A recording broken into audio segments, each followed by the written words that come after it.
So we're wanting to build a really good network of women who we can support each other and we can motivate each other and meet together once a month and just see what's going on with everybody, have some really good events, have some really good fun, and just get out of the world as guys every now and again. Woo! This is I'm taking it over, okay? So what I'll do is I'll tell you a little bit about Doyenne and how we came to discover it and how we want to grow it and want to build it and what we're really hoping to do. So, I'll be over here clicking. That's me. That's me, obviously. So myself and Will, I'm quite passionate about having a female network because all the engineers I work with are, and it sucks sometimes. And so basically, I was really thinking, where are all the women? I don't know. And who do I turn to and who do I look to when you're just really not having a good day, or you're just really just feeling like you just can't choose, or you just don't want to, guys just don't get it sometimes. And I don't want to be mansplained to, and sometimes it's just nice to have a network of women where you can just be good friends. So that's why I started this. And with Will, I was talking man. We've got to have one. We've got to have one, keep it fair, people. We're not against the guys. And Will's brilliant. He's got an absolutely amazing network, which will totally help us, which probably brought most of you here today, hearing from people who don't know.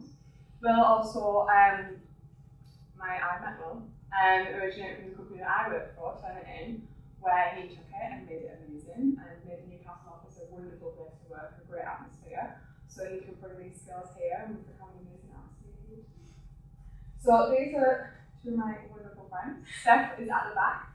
And she is helping me out with coordinating the event, so you'll have seen her at the door today, telling you all where to go. And my other friend Sarah, who unfortunately she's not very well tonight, she's got this horrible bug that's been going around the flu, so you'll see her next time though, she's absolutely lush. So, Doyenne. You're probably all wondering what that word means. What is Doyenne? What is this strange word that's just come about? So Doyenne means the most respected or prominent woman in a particular field. Feel like that really sort of inspires you, maybe? Create a little fire in your belly, because I honestly believe that the tech scene we have in Newcastle and the females we have here are amazing, absolutely amazing, really know our stuff. And I think Doyenne just totally sums it up. So that is why we are here. So why? So I've already explained a little bit. We need a network. I don't know if you've ever been to other meetups. I don't know people from Rosie, you've got the Go meetup. I've been to the Go meetup before, and it's all guys, and you feel like you're the only female in the room. There was another woman. But you sometimes just feel like the only one in the room, and it can be daunting, and it can be I find it a little bit intimidating sometimes. And you have to get over that before you even get over the fear of actually learning a new language or learning a new subject. So I think this is just a space for us to come together, and we have mixed gender events, so we have our hackathons and things because we like to show the work. And I think I don't want to keep guys totally out of it, because if we do that, we'll just create the exact opposite of what we've already got. I feel like there's so many upcoming roles in software engineering that we can really work together, and if you just feel that little bit less confident to apply for that role, we can maybe work together and motivate each other and just go for it. Just be a bit of a backbone for each other. So, this is a little graph that we took from HackerRank, which we've got some very exciting news about later. So, and these are graphs of just the differences in the genders and the roles. So as you can see, the difference between a junior developer and senior developer, and when people step into these roles, just based on their gender, not based on the skill, just based on the gender. And when we feel confident we just step into their roles, why? We don't know. It's because as girls, young girls, we're not targeted as often as guys are for these roles, so maybe we feel a little less confident. But hopefully we can build that confidence and we can just get right up there. But something really nice is, if you look at this graph, which country has the highest share of developers coding between 5 and 10? And the UK we're doing it, we're bringing it up. And we've honestly got the highest share in the UK. So we're making the change, we're doing something about it, and we're breaking past ceiling. So, starting with a little intro. So we're going to do a Never Stop Learning theme just for our launch here. Going forward to meet up, so probably a bit of an inspirational talk and probably a bit of inspirational talk, and then something a bit really techy. So we're going to do a Never Stop Learning theme this time. We're going to be motivated, and we're going to learn about how people have just gone on their paths and gone on their journeys. So first thing we have Kate, and she's our COO and City Web Consultant, so we're just going to learn about how Kate got there, which is amazing. And I'll hand you over. Fantastic. Oh, look at that. Impressed. Good work. Okay, so many things that Lottie has just said resonate with me, and I just want to rewrite the entire set of slides and talk to you more about building your confidence and applying for those jobs and so on, but I will tell you a little bit about myself. So I want to tell you about the last 30 years of navigating the changing world, because I am older than I look, and that is how long I have been working. And I don't want anyone to ever stop learning. Lottie introduced me as a digital strategist and as a COO. You'll notice that there's actually nothing about coding in there. I don't actually code, so I'm really sorry.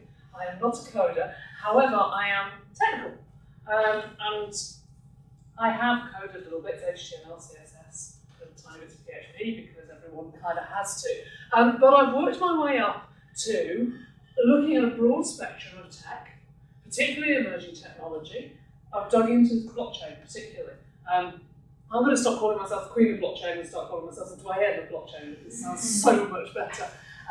But because of the things I've picked up along the way, I'm able to go in and spin up my own virtual machine and play around with the code and actually understand what's going on. So I do have some credentials in that way. I co-founded the emerging technology group Sphere Network, which has events going on in the Northeast as well. And I've been in roles across loads of different industries and so on. I've had a lot of time to do all this work. Okay.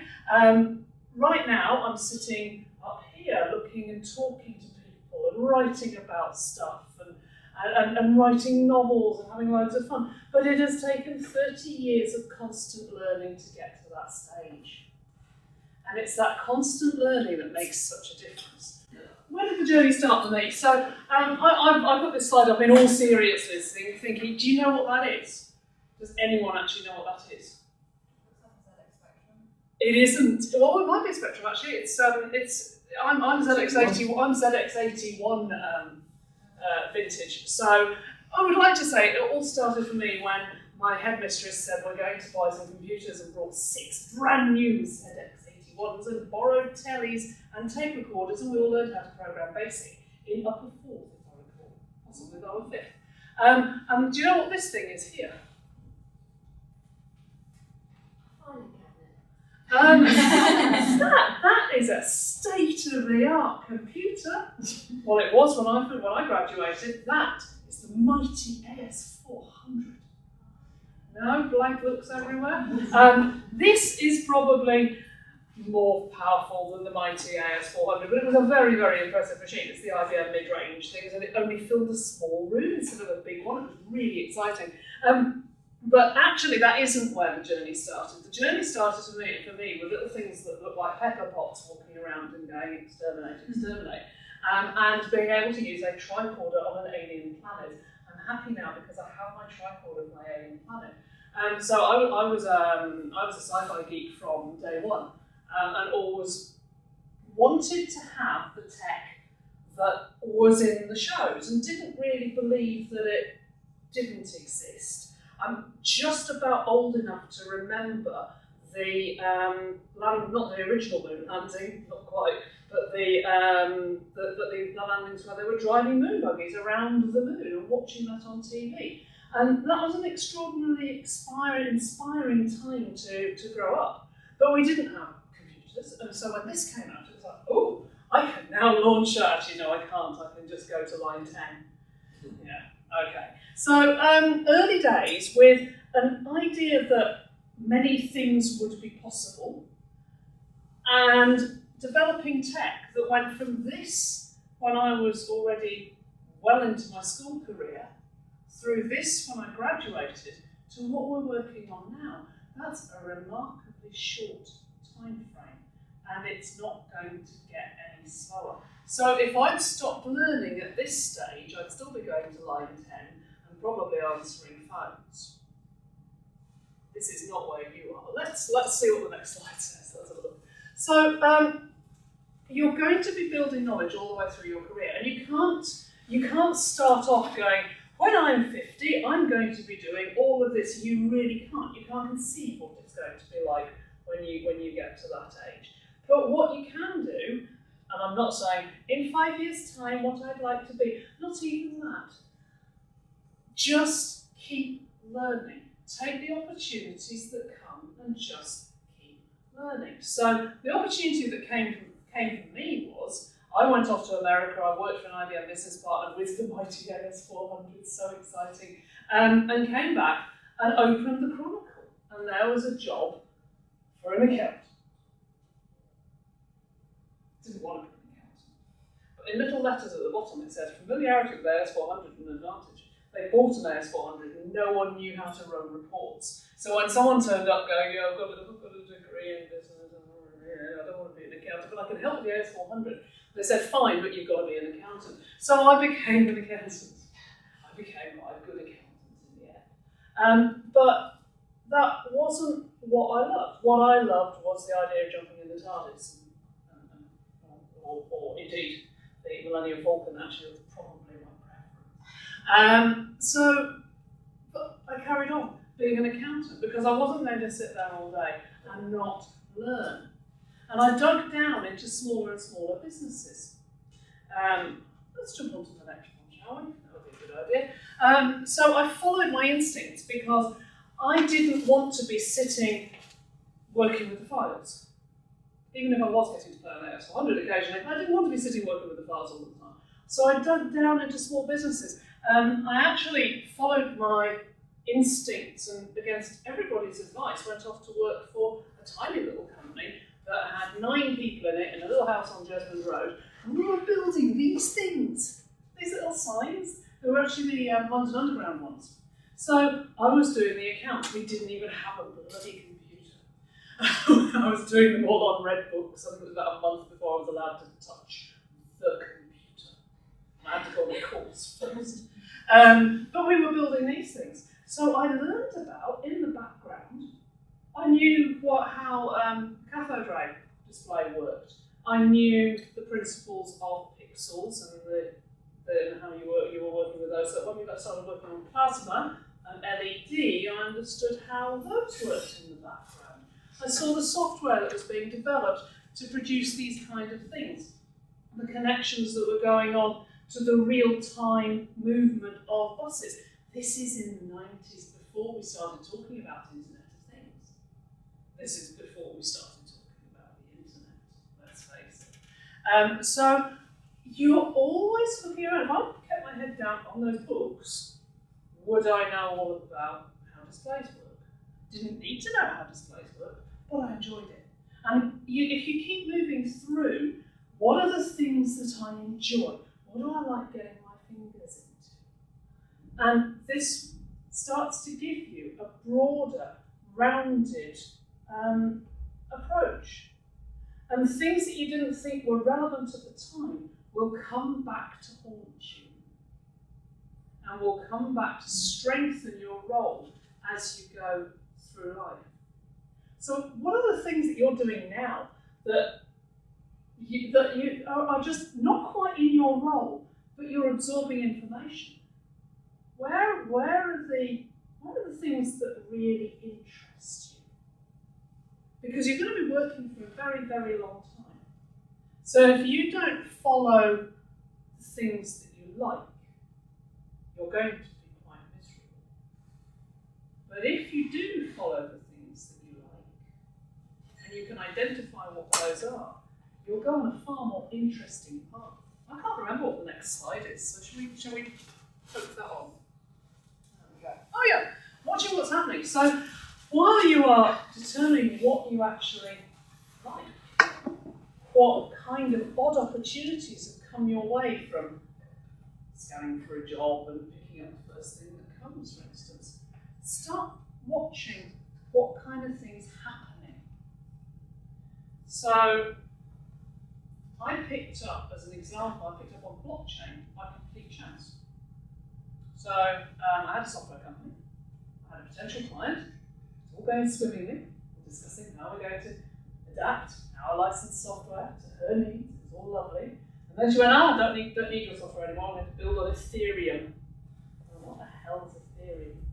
So I went off and learned about it. And because I did that in 2015-16, I was kind of ahead of the curve because it only just arrived at that point. Which means that now I'm still ahead of the curve. I'm having to work quite hard to stay ahead of the curve because it's moving so quickly. But technology keeps changing. So I would not have thought 3 years ago, 4 years ago, that I would be doing what I'm doing now, because technology has changed and taken me in that direction. And here's an interesting one. How many of you are in the first 5 years since graduation? Yeah, okay. So, when the university is producing its course, so where are we? We have now got people who are graduating in June 2019 from all the local universities. So they started their course, if I'm right, in September 2015. Are we right? So they started in September 15 and then graduate in started 15, 16, 17, 18. So, oh no, yeah, that's right. So we started in September 16. So they started writing their course during 2015. In fact, some elements of it would have been written in 2014.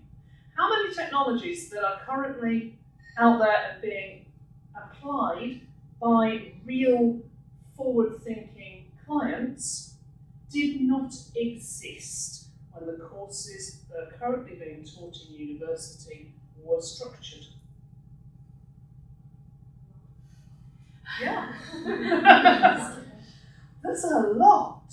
Look at how, I know artificial intelligence, machine learning is purely incremental little bytes and it's been going on for 40 years, but the incremental little bytes are going on a lot further. All this stuff around coding in Solidity and managing the wonderful stuff that's going on in the background with all the different blockchain applications, the arrival of cryptocurrency, the application of programmable money, non-fungible tokens, wonderful, wonderful, exciting things. And that did not exist when the degrees were being planned. Even people who graduate now will not know what those are. So technology is always changing. So you have to keep ahead of the curve. What is, what do you think the next, who's actually learning a coding language that they don't use at work but think might be useful for the next step? What are you learning? I do Golang at work and I'm starting to do React and JavaScript on the side. Brilliant, yes, because JavaScript will take you absolutely everywhere. Do C#, but I'm wanting to be a game designer, so it's going to be completely different, but it's still useful to know. Yeah, you've got to have the base structure, there's no question there, but if somebody said, we're advertising for A, and you could say, I've been doing this in the evenings, what are they looking for? Who else, what are you learning? Vue.js. I'm from jQuery background, so that's kind of where WordPress is heading and React. Yeah. So yeah. Okay. We are currently trying to find Drupal developers. Anyone come across Drupal? Yeah, we have a lady that comes to the code. Okay. Do you know how hard it is to find somebody? I thought it was not really a thing people really did anymore. It's like, We've had an application from Egypt, that was the first one. Not right. Yeah. There's certain skill sets. Certain things you can't get. Of the money. Yeah.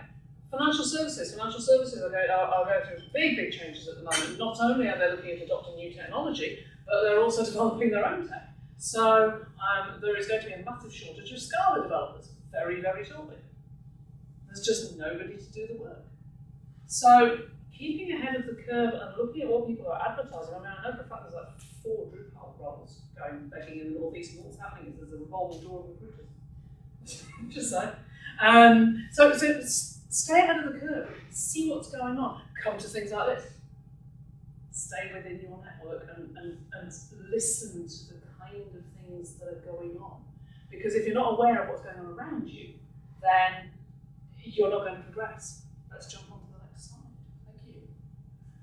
So drawing on all your experience, you just never know what's going to be relevant. So we do all sorts of bizarre things in our lives. So I worked for a karate club for a while. I mean, I still train. So I am completely comfortable if I'm in a small business for somebody saying, can you just ring somebody up? Can you go to this networking meeting? Can you represent? Because I've got that offline experience, if you like, where I can just phone people and talk to people and so on. So I'm building up personal skills that will help. I have done things in my personal life in terms of travelling, which have reflected back in website building.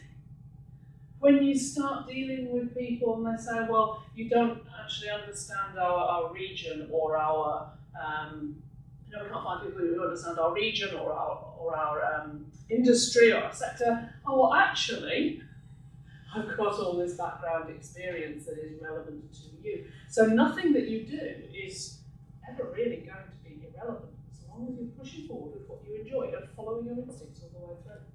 Shall we jump to the next one? I think I nearly done, so we talked, coming back to what Lottie talked about the need for Doyenne coders. This is a great quote. Originally it was Madeleine Albright, but I've heard it on many occasions. There is a special place in hell for women who do not help other women, because we do need to help each other. We need to support each other, because I think particularly in this culture with tech, not necessarily in others, but in this culture with tech, we are second class. We are invisible because we behave differently. Everybody in this room, me massively included, at some point will have suffered from imposter syndrome. What the hell am I doing here? I don't know how to do this. Nor do they. Okay?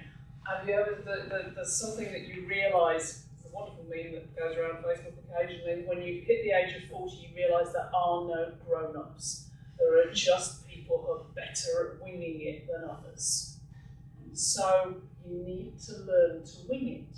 You need to be able to turn around to a girl who understands what this is like and go, I really don't think I can do it, at which point they'll go, of course you can. I'm assuming you all know the statistics around if a man looks at a job application and there are 10 things that they have to be able to do, if they can do 5 of them, they'll apply. Whereas we look and say, well, okay, there's 1 or 2 I can't do, I won't bother. Okay, we're always pushing ourselves to be better. And it shouldn't be like that, but it is. So you've got to support each other, which is why you're here. I'm delighted to say that we've had one developer go off on the revolving roundabout of recruitment and another one arrive, and today we outnumbered the blokes in the office. I'm not sure they knew where to put themselves. So they're desperately interviewing another bloke, so we need some more girls. Okay? So we need to keep that balance going. I've kind of rambled a little bit, but does that give you a flavour of how you can start off wanting to go in the TARDIS and you end up here? It's a very roundabout route. I would never predicted it. Just ask questions. How long have I got, Lottie? 5 minutes or so? Cool, just ask questions.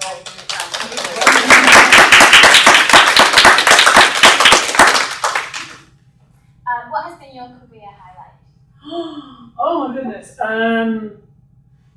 I absolutely loved it when I got the chance to speak at South by Southwest, and I'm going back again to speak and mentor this time as well.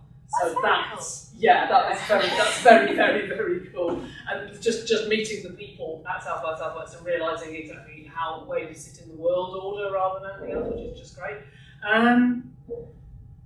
Actually, sort of, I'm just trying to think on the ground, sort of actually within a business highlight.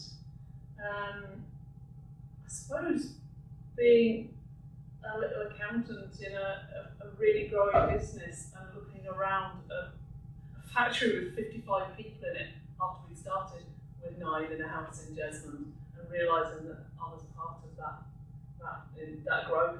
Wow, really, really good feeling to have built a business from nothing to 500 and turn over time, that's a lot. What would be number one piece of advice to give to anybody who's starting out or really Never stop learning. Yeah, don't wear yourself out. There's a big habit in startups, as particularly, but you see it in all sorts of things, which is I have to keep going, I have to keep moving, because if I stop, somebody will notice. That's imposter syndrome again. If you stop, nobody will notice. I now have all of the school holidays off, and believe me, nobody notices.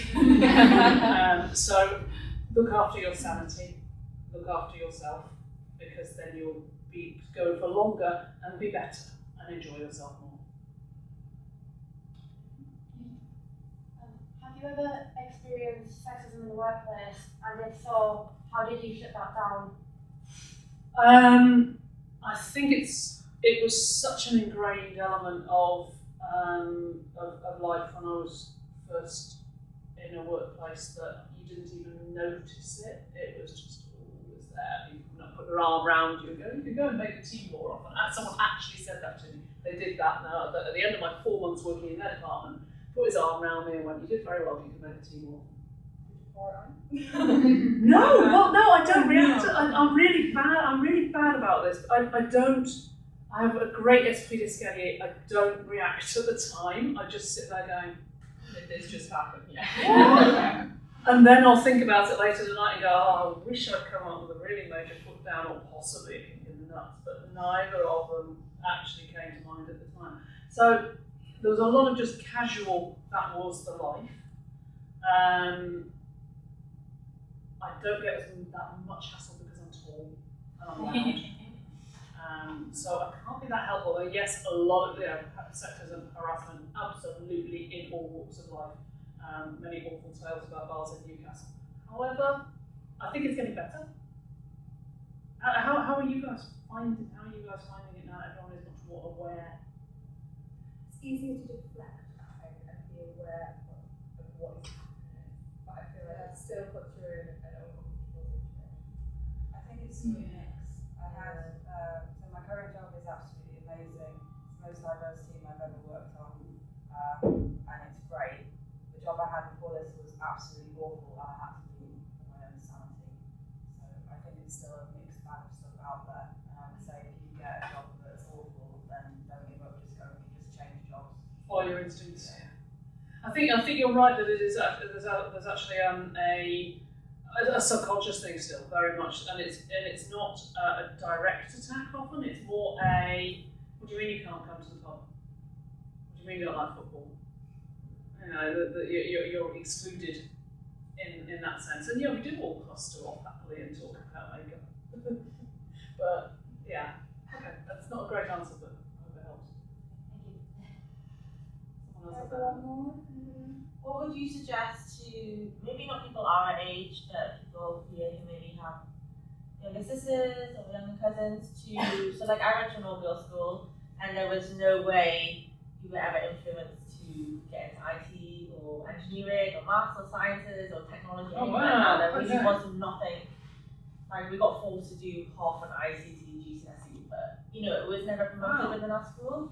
And not that they shunned us away, but it wasn't promoted.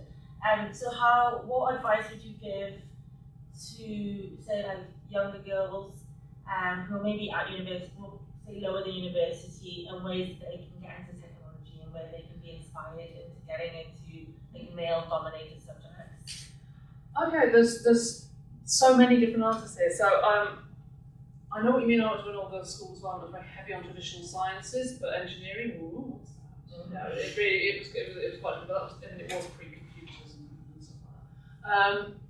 My 12-year-old walked away with the Design and Technology Award in Year 7, which I'm rather pleased about. There are a lot of opportunities that are being put out there by some of the larger companies. So I know people like Accenture sponsor intervention with students around year 9, I think, years 8, 9, and getting lots of girls in a room and telling them all about careers. There is I think if there are opportunities to get involved with schools and after school clubs, which is really hard because of working day, then I think that gives people role models and inspiration. I know her daughter has just walked out of the STEM club and we keep telling her, go back because STEM club. She said, but I hate it. I don't like doing it because we sit and do. I used to do it, I used to help with a code club, but I can't do it now because I work full time and it was, 3:30. Yeah. It's impossible. A lot of the after school clubs aren't really delivering, but I find the provision so far in my experience is good. I think there has to be a continuation of the push always to learn, and a recognition that you can learn stuff on your own, because boys do. They don't know, no offense, but they often do know that they often work on things without knowing it. So I did a talk to Newcastle Girls High School actually. But before it changed names. Okay. So this was only a couple of years ago, so you definitely weren't there. And I said, how many of you here have done coding? I want to know what my brother does. Why would I? My brother goes to Newcastle School for Boys and they have coding after school, but I don't think the school I went to didn't have anything. I'll have a word on those. I'll make sure that's sorted. But yeah, the boys' centre will be, how does this work? We don't have the instinct there of how does this work. We have the instinct of how does this work for other people. What's the user experience? How can I make it better? Whereas the boys are, what's actually in the guts? So you will often find that that's a very big generalisation, but I think that there is a natural feeling there where the boys will dig around in it in a lot more detail and with a bigger group than we will. So I would say just dig into it on your own. But do you feel like sometimes it's hard for girls who are at a certain age, if they've never been influenced or it's not ever been promoted in their daily life within school, to maybe try get into that? Does that make sense? I think what I'm seeing as a mum is that there is an awful lot of work at primary and early secondary to promote, and it's being adopted quite happily by girls. I don't know what happens in that key 14 to 18 bracket. And I think it's a bit of talent, isn't it? Because there's this massive push at the minute, isn't there, to get girls more interested in taking up STEM, but it's kind of relatively recent, isn't it, the past few years, and I think we need to see how that starts as they get older. Will it make a difference to what we see, that massive drop-off, which kind of happens sort of after GCSE, so the kind of lots of girls are still doing STEM at GCSE level, and then there's the drop-off, and then by the time you get to university, it's a massive chasm down. It is, isn't it? And I think we'll have to see what the results of the interventions now. How are they going to work out in the next maybe 10 years? Absolutely right. There's some very good research by Accenture that came out about 18 months ago, which goes into a lot of detail about where the drop-off is and the kind of people that really need supporting. There is a lot of work going on, you're absolutely right. I don't think that the British system of specialising at 16, 17 grade levels helps at all. So again, it's what can people do extracurricular, what can they do? Can they get onto Code Academy? Can they start doing little bits and bobs themselves? What are the kind of opportunities that they have? Well, I feel like a lot of schools are underfunded as well to progress in things like engineering and computing and things like that, so they don't even have the abilities to show women, or even not even women, girls or boys, the opportunities they can progress and to be really heavily involved with, say, engineering or design technology and things like that. They just don't have the funding. There should be such a more bigger push. They don't have funding for it. There's so many things they don't have funding for. It's a massive problem in secondary education. You've got lots of absolutely outstanding primaries all across the region.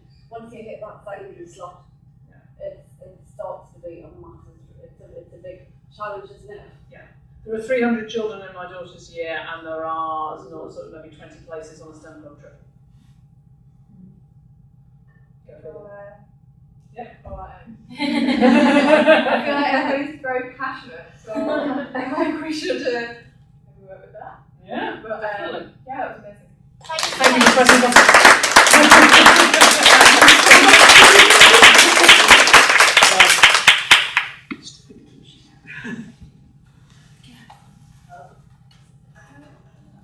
shouldn't you do it?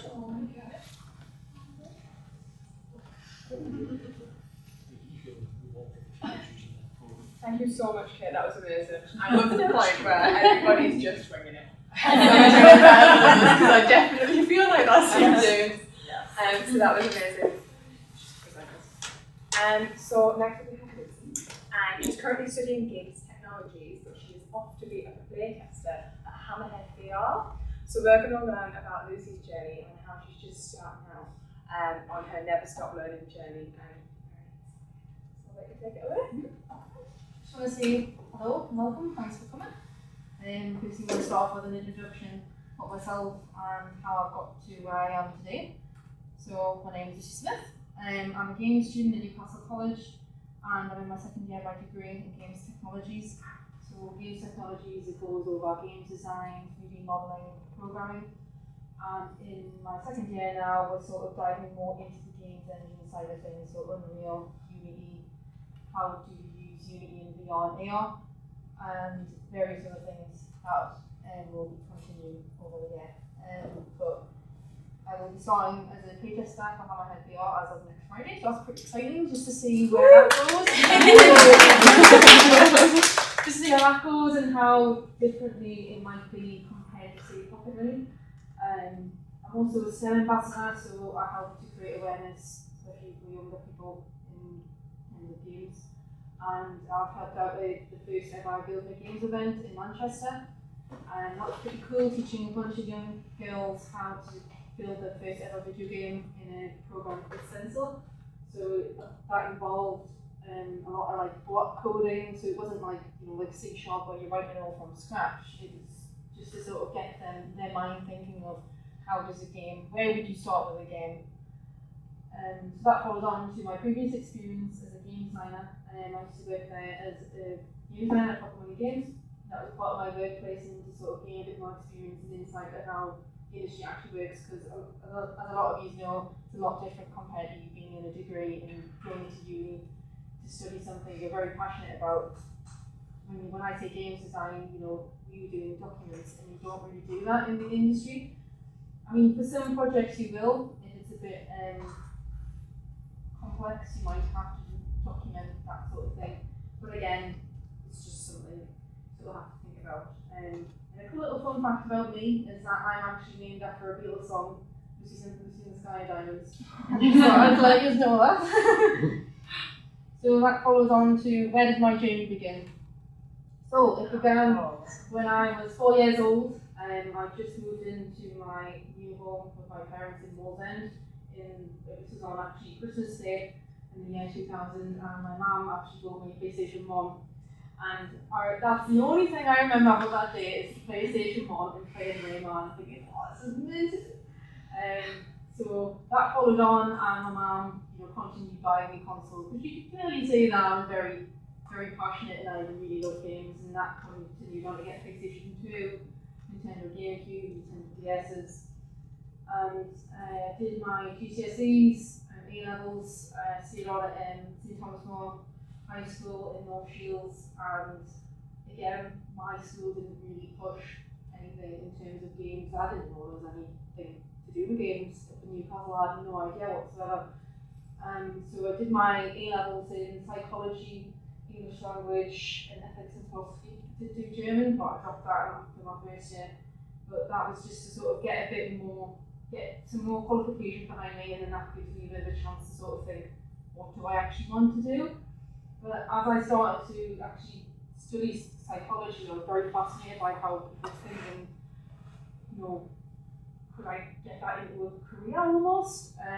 So my next step was to sort of think about university, and for my sixth form, I don't know whether anybody else has experienced this, but with mine in particular, we were very pushy. Got to go to uni. If you want to get a job, you've got to get a degree. But they don't actually tell you that, the most important thing is it's not what you know to do, going to networking events, doing stuff like this is really important.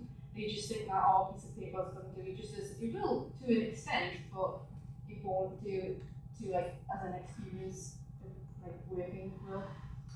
So I continued on, and I went to the University of Sunderland, and I was studying social sciences, and I did that for about 2 or 3 months, and I dropped out because I just thought, I'm not even going to bother getting myself into debt, probably about 50 grand worth of debt over a degree that I'm not going to use. That if I'm going to get myself into debt, I want a degree that's going to be useful for me in my future. So dropped out, and I was still working as a financial crime investigator for Santander, and I worked there for a period of time, and it just started to like sit there, and, I think anyone else that's done like an office job, you just sort of think there's more to life than this. So I started to think, I want to go back to learning, I want to study, I've had a year out, I wanted to develop myself further. So I actually was training to be a counsellor last year, which is a bit crazy to think compared to what I'm doing now. So yeah, I did 2 years of counselling training, time at college, and I've never regretted it ever since. I think the saying goes, knowledge is power, and I think it's definitely changed me as a person as a whole. So I always remember when the Nintendo Switch came out last year in 2017, anyone who likes Zelda in this room?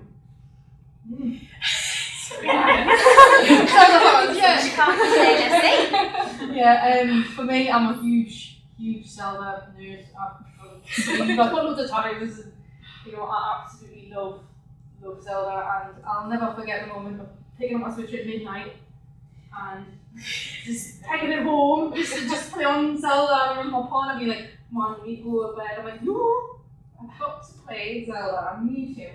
And I remember popping that in and playing it for a few hours and just thinking, I've got to go and do this game. I've got to be in the industry somehow. This is like the thing that always makes me smile. It makes me want to just games overall always just made me happy. And I just thought, what happens if I could be the person on the other end making somebody happy and inspire them to then go on and doing games.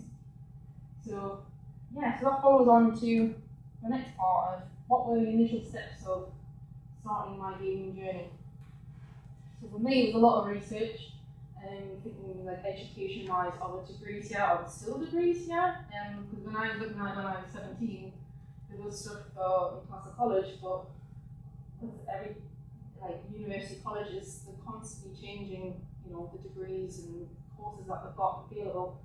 So my first step was sort of researching into where can I go, because for me, I love Newcastle. I didn't really want to move anywhere. And I would love to just stay home, have a secure job. It was just more convenient for me. So I went to some open days and realised that North America don't really do game design courses, they just do computer sciences. So I don't really want to do computer science. But the one that stood out to me was Newcastle College, because they had the Games Technologies course where it was like giving you a flavour of everything, which was good for me because I had no experience. I just had that passion and flair to sort of, I just want to learn. And that also brings on the point of networking. Networking is a huge part of, especially tech scene overall. You need to network and get to know people, coming to events and doing talks, and this is our ladies game dev meetup that we have every couple of months, and this is our second one, and it's like probably 15, 20 lady game devs in the Northeast, and that's incredible. And this is our other one that we have that's on the first Friday every month, and you just go and have a few pints and just chit chat people and just say, I'm doing this, and actually networking help you get my work experience and knowing who's actually in the industry at the moment. Of course, social media is a huge thing, especially for tech stuff, and LinkedIn, Twitter, building your website and just showing that you've got your portfolio out there. It's really crucial, and it all links back to networking, because if you don't have your social media, how will people at your network never chase you up or see who you are? And I've had that so many times where I'll be meeting someone and then I've got such a bad memory when it comes to names, but they might remember me, so they'll add name and be like, "Oh, you're with." I'm like, "Oh yeah, I remember." And of course, work experience is very important, and it's allowed me to sort of see the different insight of, I'm in a lecture or I'm in a hall learning about games, but it's completely different to what it actually is in the real world. What challenges have I faced? So, with anyone, it's comments. I've had a lot of comments nothing from industry. They've been absolutely perfect, very supportive. But it's mainly from lads at college. Now I don't know whether it's a case of you do start to overthink and think, is it me or is it because I'm a female? You know, in my class I'm the only female. Is it because they feel a bit threatened? You know, I don't really want to think that, but do they? You know, and also like being the only female in my placement. This is we had the Royals visiting a few months ago. They officially opened the pool building in Gateshead, and it is. I've felt comfortable, they're very supportive, lovely, but it's totally different when you say, I think I might have enjoyed it a little bit more if I had another female figure in our place. But I think that's just, I don't know whether that's myself overthinking. And of course, me, I'm like my biggest enemy. I'm always overthinking. Definitely having like a little bit of imposter syndrome sometimes, thinking like, oh yeah, these things just happen because of chance and not because I've worked my arse off for it. And also changing careers was a huge, scary part because you always think, what happens if I fail? What happens if I don't succeed? Because you feel you put a lot of pressure on yourself to be the best that you want to be, but ultimately, like, if I didn't change it, I don't want to be sitting when I'm 50 thinking, wish I went for my games degree, could have had a better life, could have done this. So I'm all about jumping in the deep end, and I'll never forget the day when I first started my games degree and I knew nothing about coding. I didn't know what a integer was, didn't even know what coding is, but now I can basically, you said to me, could you make me a platformer? I probably could do it in a night. I've made 4 games in a matter of a year. So it's all about having that right mindset and initiative to sort of push yourself to, push yourself against those comments. Despite you being the only female in your class in placement, those are things that we sort of all have to sort of challenge, and doing stuff like the STEM awareness stuff that I'm doing is really important. And something I had a discussion with my tutor a few weeks ago, it's sort of like, I went to an event called Bring It On in Sunderland, and I was representing Pocket Money there, and there was so many females, young females coming up to me and were like, oh yeah, I love games. I was like, so have you thought about it? And they're like, no. And I was just like, is that because of interest, or you're just not interested? Like, I think for playing games, there's a higher percentage now of gamers, but actually women in the industry is completely like just so low at the moment, and it's like incredible to think like it's great that it's not seen as a sort of a male activity to do now, but I think as females, I've lost my trail of thought now. I'll continue the next thought. So what inspires me? So networking, events like these, even if you are not in the same sector as me, I still will feel inspired just hearing your input and how you got to where you are now. I think that's so inspiring. I went to an event last night where I was on a panel, and not one of the young girls was like, I want to be in games. They were talking about chemical engineering and stuff that I don't even know anything about. But it's still inspiring to hear those that they're inspired. And I think that makes me want to be a better person and keep on doing the events like this, because it's clearly making an impact, even if they're not games related. I'd still say, like, when you get to the age where you can actually work, get a little part-time job, build your CV up, and when all those skills that you'll learn, like, even if it's a retail job, they're transferable in every job you go into. It doesn't matter regardless. And it's just great to sort of sit with other women in different sectors in the tech scene to sort of, and they inspired me thinking, like, I want to keep on doing what I'm doing, it's not pointless. And those are some of the comments I've had of people that are actually in the industry saying, it's pointless, you're doing STEM stuff. But it's not though. At least I'm trying to change the younger generation to think, there are jobs in games if you are interested in doing that. So of course I'm charging my batteries, so I've had a few weeks not really on social media to sort of take that step back and a little bit breathe, and I think that's always important for everyone to do that, because we can become so overwhelmed by messages and just notifications, so half the time I do spend my time in Do Not Disturb, just to sort of have that little break from it all. Of course, reading always inspires me, as well as in terms of narrative writing. I'm huge in fantasy novels, so if anyone's got any fantasy novel recommendations, please tell me.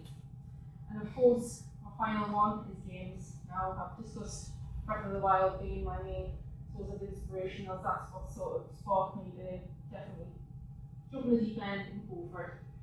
And there's some photos. There's a photo from Bring It On, that was a few weeks ago. Then with some game from Pocket Money and giving them a bit of advice on, if they're thinking about it, where it could sort of go. And there's us down in Manchester for the first ever Girls Night Games event. And it was all the young girls at the tickets. It was really nice just seeing the face light up, and it was from ages of 6 to sort of 13. So you've had a good range of mixes just to show them that, if you are interested, you can do it if you put your mind to it. Any questions? Yes. Yeah, I just wondered the difference between the computer science course and the games course. I mean, obviously they must have some things in common, but what's the same, what's different? I think for me, what was the same at the time, it was more programming orientated, whereas my game was more focused on purely games. Whereas I felt like if I went computer science, I might not have felt as passionate and confident, I guess. But I think another thing that pushed me into going to Newcastle College is that it was cheaper as well. So that was a perk as well. And I also get technically 2 qualifications. I'm doing a foundation degree, and then I do a top up next year if I want to. So I get a foundation degree and then a BSc in games tech, whatever it's called by that point. Yeah. Anything else? Yes? Yeah, I was going to say, historically the games industry has a bad reputation for exploitative hours and exploitative pay. I was going to ask, has the industry cleaned up its act? Is it getting better, or? I'm not too sure, because I think if anyone's on Twitter, they would have seen about Rockstar. Now, Rockstar's latest game is Red Dead Redemption, that's coming out on Friday, and they were saying that the people that work there are 100 hours a week or something crazy like that. And it's like, I understand, but it's just 100 hours a week, that's a lot to be taken in. So I think for AAA companies like Rockstar, it might not be so much of a difference, but in terms of when I was at Pocket Money, I think a lot of them did stay back and they were putting the extra hours in to hit a deadline, but I was never really involved with that, with me being on a placement there. I think there was a hashtag recently, I think it was something like as a games tester, hashtag Yes. as a games tester, and there was a whole bunch of tweets around, I think there was a lot of people in America saying things like, I want health insurance, or I want to earn enough money to pay my rent, and it felt like, just reading some of those tweets, it felt sort of quite emotional reading some of the stories that people were putting up. Yeah, it is a shame, but I just hope that I'm not in that situation, because you got to think about you ultimately. If you're not working to your fullest potential, then how are you meant to perform? I did games for 9 years and I left in 2014. Yeah. And the reason that I left was the salary and the working conditions. Can I just say that sort of not restricted to games. I budget time as an accountant. I mean, just crazy, 2 a.m. and then back again in at 7. And I know I've got a cousin that works in Canary Wharf, who has just left her job because she was getting in at 10 o'clock at night every night for 3 months. Yeah, my background was like M&A banking, like investment banking. So I was going to say, you expect those hours when you work for an American investment bank, but in defense of the gamers, I will say that they compensate you in terms of your pay. So you sell your soul to them, but they pay you well. I don't work just to kind of second what Rosie was saying about the video game industry, I work for Ubisoft, and I do crazy hours, get game hours, and I'm living month to month, and so I do agree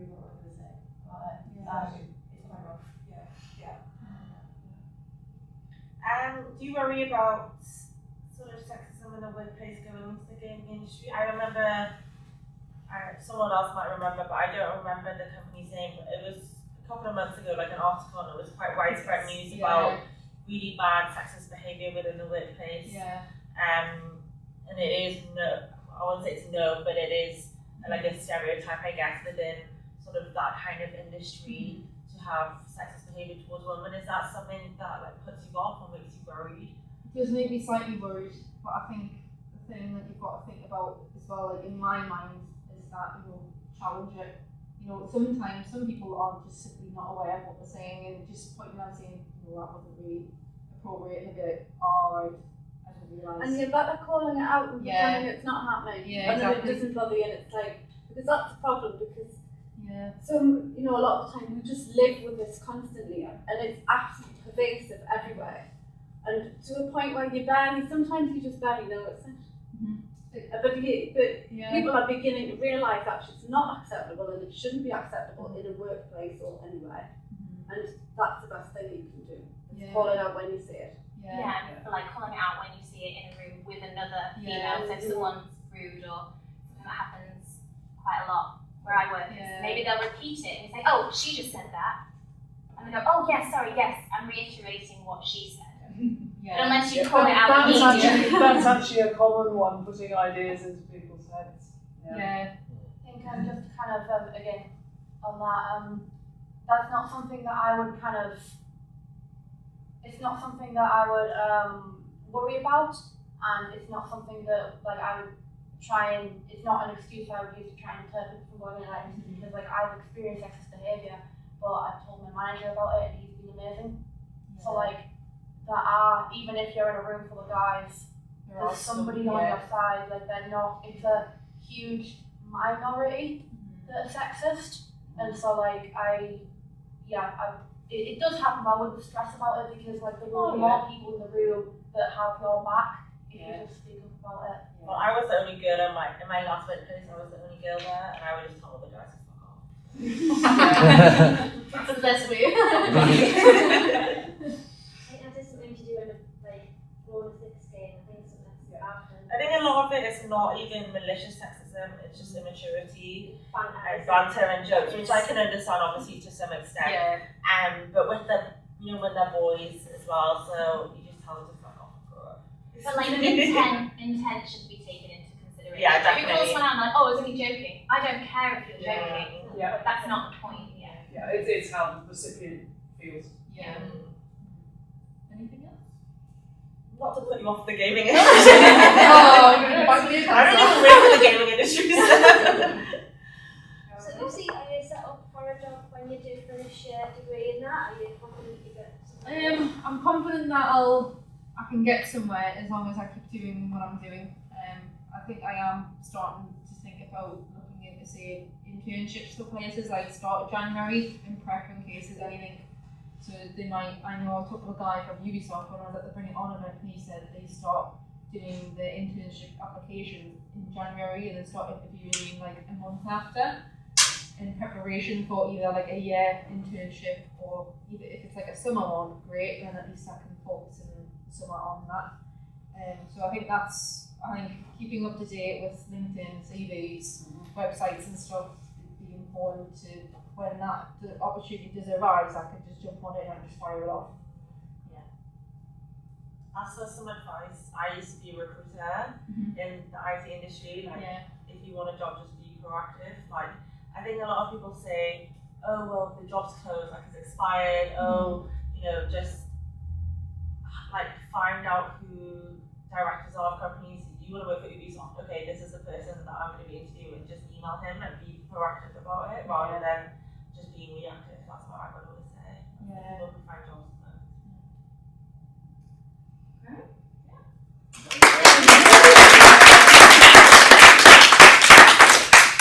Just before I hand it on to Will, before I just got a little bit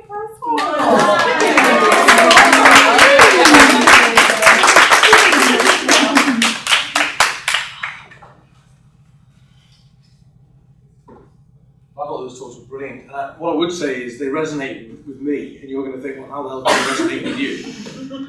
So let me explain. I actually learnt the programming as an X81, and I wrote game software. I had something published on the magazine. Went on to be an academic in computer science, and ended up being an executive for a company that sold for 750 million in 2014, which was a wonderful experience. So my daughter was really into tech, loved games, loved tech, really into it. So she went to study nursing at York. Hated it. And that was because of all the invisible barriers, right? She fell out of that in her first year and then went to do computer science, which is what I thought she'd do in the first place at Northumberland. She's doing that right now. So I've actually seen a lot of this from a parental perspective. And that actually caused me to sort of look into it a little bit. So some of the remarks about imposter syndrome, for example, absolutely. I don't suppose everybody here's got connections with the BBC, is there?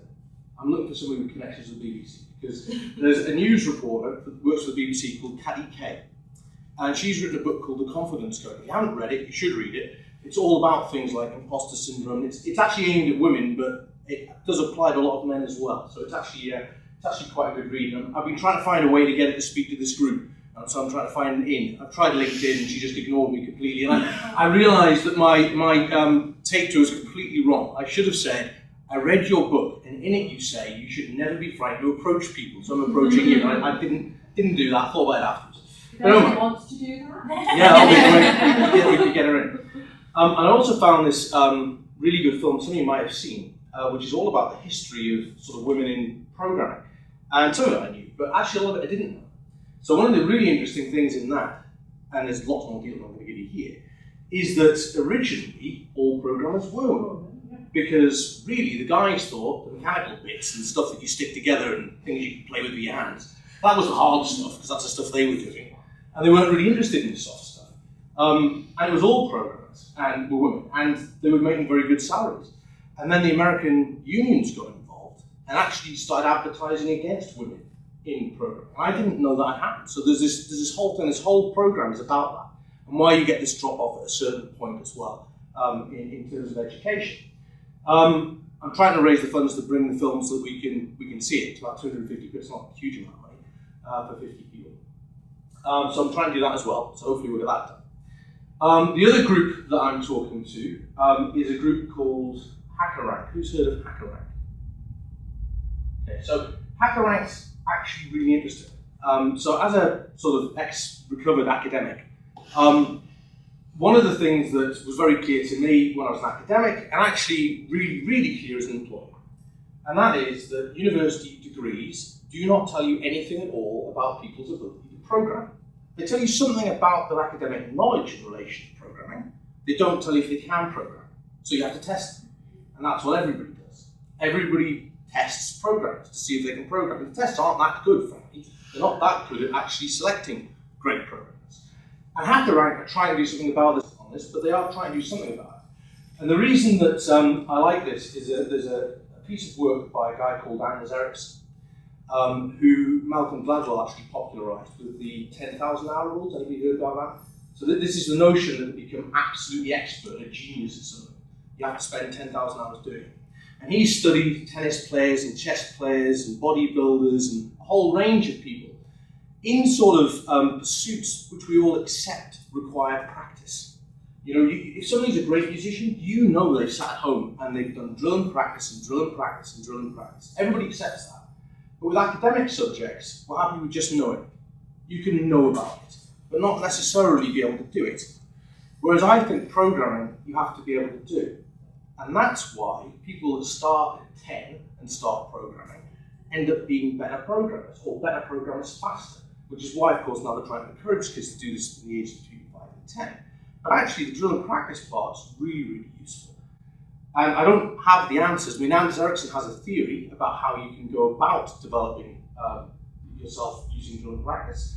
But people like HackerRank are attempting to do something about it. They're actually trying to sell this stuff back to universities as well. It's not completely mature yet.